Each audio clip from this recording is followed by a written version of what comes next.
જ્વેલર્સમાં ઘૂસી જીવલેણ હુમલો કરી લૂંટ કરી ભાગી છૂટેલા લૂંટારુઓને પોલીસે ઝડપી પાડ્યા બાદ આજે સ્થળે લઈ જઈ ઘટનાનું રિકન્સ્ટ્રક્શન કરાવાયું હતું. સુરતમાં વધી રહેલી ગુનાખોરી વચ્ચે ભેસ્તાનમાં જ્વેલર્સમાં ગ્રાહકના સ્વાંગમાં ઘૂસી લૂંટ કરાઈ હતી. લૂંટારુઓએ ગ્રાહકના સ્વાંગમાં ઘૂસી ચાંદીના દાગીના જોવા માંગ્યા બાદ જ્વેલર્સ અને કર્મચારીની આંખમાં મરચાની ભૂખી નાખી હતી અને ત્યારબાદ ગળા પર ચપ્પુના ઘા મારી લૂંટ કરી ભાગી છૂટ્યા હતા. તો જીવલેણ હુમલામાં ઘવાયેલા જ્વેલર્સ સહિત બંનેને હોસ્પિટલે ખસેડાયા હતા. ઘટનાના સીસીટીવી પણ વાયરલ થયા હતા. તો લૂંટારુઓને પોલીસે ઝડપી પાડ્યા બાદ આજે સ્થળે લઈ જઈ ઘટનાનું રિકન્સ્ટ્રક્શન કરાવાયું હતું.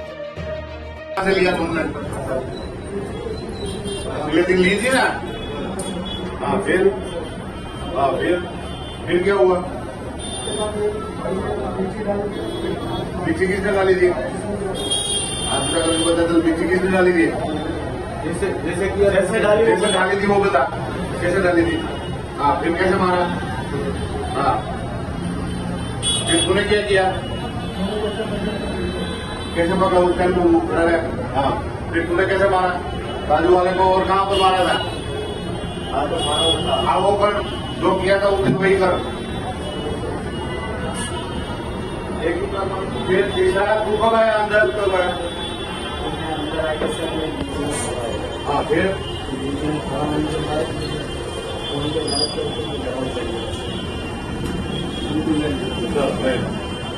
હવે